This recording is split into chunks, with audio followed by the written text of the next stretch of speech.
আকাশবাণী আগরতলা। স্থানীয় সংবাদ পড়ছি চন্দন লেখাপাল। এখনকার বিশেষ বিশেষ খবর হলো, মুখ্যমন্ত্রী অধ্যাপক ডক্টর মানিক সাহা বর্তমান সময়ের সঙ্গে সামঞ্জস্য রেখে আধুনিক পদ্ধতিতে শিক্ষাদানের জন্য শিক্ষক শিক্ষিকাদের পরামর্শ দিয়েছেন। বিদ্যুৎ মন্ত্রী রতনলাল নাথ আজ জানিয়েছেন, বিদ্যুৎ চুরি কোনোভাবেই বরদাস্ত করা হবে না। প্রধানমন্ত্রী নরেন্দ্র মোদী বলেছেন, স্টার্ট আপ ইন্ডিয়া কর্মসূচিটি কেবল একটি প্রকল্প নয়, এটি একটি রেইনবো ভিশন, যা বিভিন্ন ক্ষেত্রকে নতুন সুযোগের সঙ্গে সংযুক্ত করে। প্রধানমন্ত্রী নরেন্দ্র মোদী আগামীকাল হাওড়া ও গুয়াহাটির কামাখ্যার মধ্যে ভারতের প্রথম বন্দে ভারত স্লিপার ট্রেনের উদ্বোধন করবেন। এবারে সংবাদ বিস্তারিত। মুখ্যমন্ত্রী অধ্যাপক ডক্টর মানিক সাহা বর্তমান সময়ের সঙ্গে সামঞ্জস্য রেখে আধুনিক পদ্ধতিতে পাঠদানের জন্য শিক্ষক শিক্ষিকাদের পরামর্শ দিয়েছেন। আজ আগরতলা শঙ্করাচার্য বিদ্যায়তন দ্বাদশ শ্রেণী বালিকা বিদ্যালয়ের বার্ষিক পুরস্কার বিতরণ অনুষ্ঠানে ভাষণ দিচ্ছিলেন তিনি বলেন, নতুন জাতীয় শিক্ষানীতি 2020 ভারতের প্রাচীন ঐতিহ্য, জ্ঞান চর্চার উত্তরাধিকার এবং আধুনিক বিজ্ঞানের সমন্বয়ে তৈরি করা হয়েছে। রাজ্যের শিক্ষা ব্যবস্থার উন্নয়নে গৃহীত নিপুণ ত্রিপুরা বিদ্যাসেতু মডিউল, মিশন মুকুল, নিপুণ কর্নার, মুখ্যমন্ত্রী মেধা পুরস্কার, সহর্ষ, লক্ষ্য ইত্যাদি বিভিন্ন কর্মসূচি সম্পর্কে তিনি আলোচনা করেন। অনুষ্ঠানে উপস্থিত ছিলেন আগরতলা পুর নিগমের কর্পোরেটর শম্পা সরকার চৌধুরী, মধ্যশিক্ষা দপ্তরের অধিকর্তা এন সি শর্মা প্রমুখ। বিদ্যুৎ মন্ত্রী রতনলাল নাথ আজ জানিয়েছেন, বিদ্যুৎ চুরি কোনোভাবেই বরদাস্ত করা হবে না। তিনি নাগরিকদের কোথাও বিদ্যুৎ চুরির ঘটনা চোখে পড়লে তার সঙ্গে সঙ্গে নিগমকে জানানোর অনুরোধ জানান। তিনিও জানান, রাজ্য বিদ্যুৎ নিগম লিমিটেড রাজ্যের বিদ্যুৎ ব্যবস্থাকে আরও মজবুত, আধুনিক ও নিরবচ্ছিন্ন করতে বড় বড় সংস্কার কর্মসূচি হাতে নিয়েছে। তারই অঙ্গ হিসেবে আগরতলা শহরের গুরুত্বপূর্ণ 3টে সাবস্টেশনে ট্রান্সফরমারের ক্ষমতা উল্লেখযোগ্যভাবে বাড়ানোর সিদ্ধান্ত নেওয়া হয়েছে। তিনি আরও জানান, এই সংস্কার প্রক্রিয়া শুধু আগরতলাতে সীমাবদ্ধ থাকবে না, ধাপে ধাপে অন্যান্য জেলা এবং মহকুমা শহরগুলোতেও একই ধরনের উদ্যোগ নেওয়া হবে। পরবর্তী পর্যায়ে বিদ্যুৎ সাব ডিভিশন স্তরেও পরিকাঠামোগত সংস্কার করে পরিষেবাকে আরও নিরবচ্ছিন্ন করার পরিকল্পনা রয়েছে। শ্রমমন্ত্রী টিঙ্কু রায় বলেছেন, রাজ্যে ভিবিজি রামজি আইনের আওতায় বর্তমানে 6,56,140টি জব কার্ড রয়েছে। মোট শ্রমিক সংখ্যা 10,20,000। আজ আগরতলা সদর শহর বিজেপি কার্যালয়ে এক সাংবাদিক সম্মেলনে এই তথ্য জানিয়ে তিনি বলেন, পশ্চিম জেলায় মোট জব কার্ড হোল্ডার রয়েছেন 88,635, শ্রমিক রয়েছেন 1,20,000। তিনি বলেন, এই আইনের সংস্কারের ফলে উত্তর পূর্বাঞ্চল সহ পিছিয়ে থাকা রাজ্যগুলির ক্ষেত্রে রাজ্য সরকার দেবে 10% এবং কেন্দ্রীয় সরকার দেবে 90%। তিনি বলেন, ভিবিজি রামজি আইনের ফলে গ্রামীণ মানুষের সামাজিক ক্ষেত্রে উল্লেখযোগ্য পরিবর্তন করবে। তিনি আরও বলেন, এই আইন 2047 সালের মধ্যে বিকশিত ভারতের লক্ষ্যে গ্রামীণ উন্নয়নের সঙ্গে সামঞ্জস্যপূর্ণ। সাংবাদিক সম্মেলনে বিজেপি সদর শহর জেলার সভাপতি অসীম ভট্টাচার্য, সাধারণ সম্পাদক তাপস মজুমদার প্রমুখ উপস্থিত ছিলেন। পঞ্চায়েত মন্ত্রী কিশোর বর্মন বলেছেন, গ্রাম পঞ্চায়েত হল গ্রামীণ জনগণের জীবনমান উন্নয়ন ও চাহিদা পূরণের সবচাইতে বড় জায়গা। বর্তমান সরকারের সময়ে রাজ্যের সমস্ত পঞ্চায়েতকে ইন্টারনেট পরিষেবার সঙ্গে যুক্ত করা এবং পঞ্চায়েত থেকে মন্ত্রিসভা পর্যন্ত ই ফাইলিং এর ব্যবস্থা করা হয়েছে, যা গোটা দেশের মধ্যে প্রথম। আজ সিপাহীজলা জেলার নলছড় ব্লকের বগাবাসা গ্রাম পঞ্চায়েতের নতুন ভবনের ভূমিপূজন অনুষ্ঠানে প্রধান অতিথির ভাষণে তিনি কথা বলেন। তিনি আরও বলেন, আগামী দিনে রাজ্যের সমস্ত পঞ্চায়েতগুলিকে আধুনিক এআই প্রযুক্তির সঙ্গে যুক্ত করার পরিকল্পনা নেওয়া হয়েছে। সেই লক্ষ্যকে সামনে রেখে পর্যায়ক্রমিকভাবে রাজ্যের পুরনো সব পঞ্চায়েত ভবনগুলির পরিকাঠামো নতুনভাবে গড়ার কাজ শুরু হয়েছে। অনুষ্ঠানে অন্যান্যদের মধ্যে নলছড় পঞ্চায়েত সমিতির chairman Swapan Kumar Das, vice chairman Rina Debnath, BDO Suranjit Sarkar সহ গ্রামোন্নয়ন দপ্তরের আধিকারিকরা উপস্থিত ছিলেন।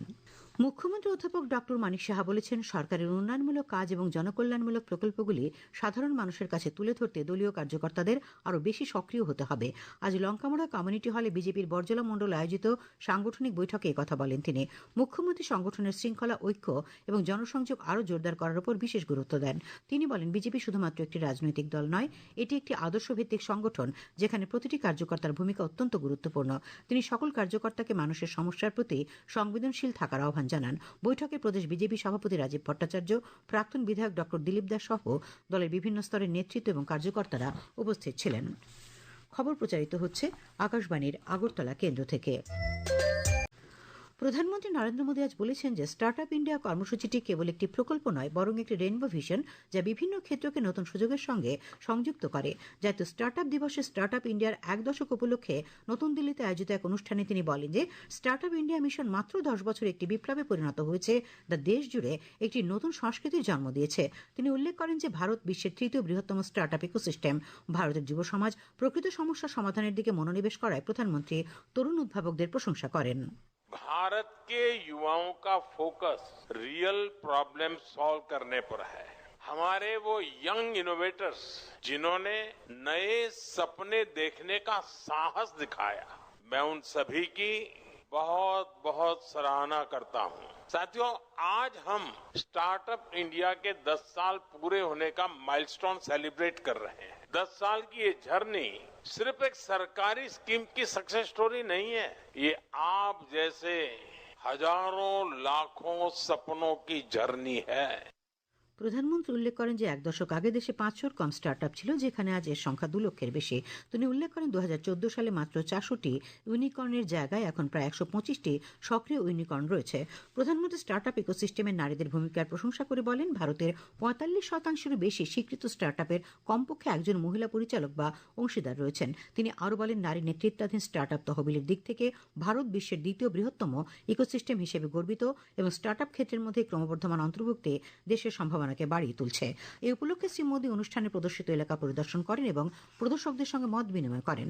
কেন্দ্রীয় বাণিজ্য শিল্পমন্ত্রী পীযূষ গোয়েল তাঁর ভাষণে বলেন যে গত দশকে প্রধানমন্ত্রীর নেতৃত্বে স্টার্টআপ ইকোসিস্টেম একটি বড় পরিবর্তন এসেছে।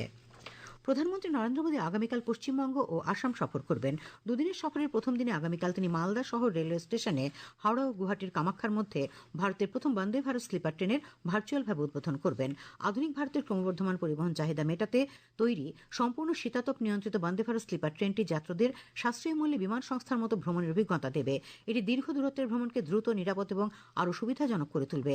প্রধানমন্ত্রী পশ্চিমবঙ্গের মালদা এক অনুষ্ঠানে ৩,২৫০ কোটি টাকার বেশি মূল্যের একাধিক রেল ও সড়ক পরিকাঠামো প্রকল্পের ভিত্তিপ্রস্তর স্থাপন করবেন।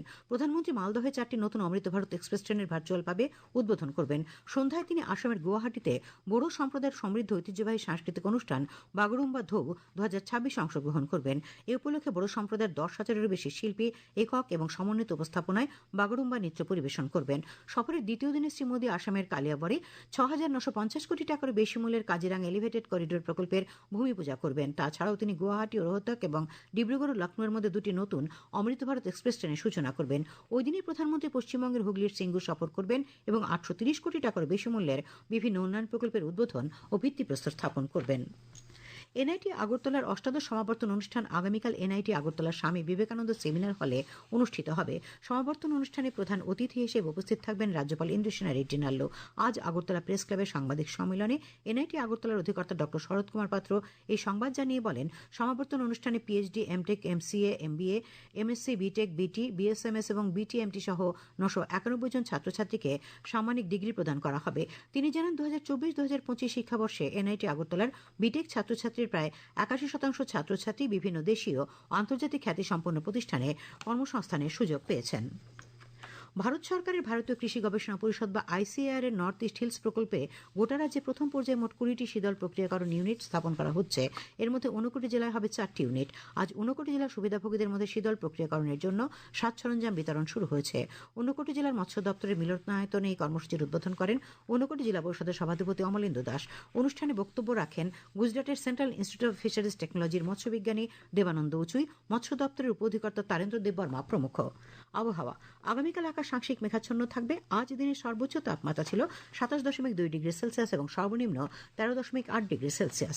আগামীকাল দিনের সর্বোচ্চ তাপমাত্রা 27 ডিগ্রি সেলসিয়াস এবং সর্বনিম্ন 14 ডিগ্রি সেলসিয়াসের কাছাকাছি থাকবে। শেষ করার আগে খবরের বিশেষ বিশেষ অংশগুলি আরেকবার। মুখ্যমন্ত্রী অধ্যাপক ডক্টর মানিক সাহা বর্তমান সময়ের সঙ্গে সামঞ্জস্য রেখে আধুনিক পদ্ধতিতে শিক্ষাদানের জন্য শিক্ষক শিক্ষিকাদের পরামর্শ দিয়েছেন। বিদ্যুৎ মন্ত্রী রতনলাল নাথ জানিয়েছেন, বিদ্যুৎ চুরি কোনোভাবেই বরদাস্ত করা হবে না। প্রধানমন্ত্রী আজ বলেছেন, স্টার্টআপ ইন্ডিয়া কর্মসূচিটি কেবল একটি প্রকল্প নয়, এটি একটি রেইনবো ভিশন। প্রধানমন্ত্রী নরেন্দ্র মোদী আগামীকাল হাওড়া ও গুয়াহাটির কামাখ্যার মধ্যে ভারতের প্রথম বন্দে ভারত স্লিপার ট্রেনের উদ্বোধন করবেন। স্থানীয়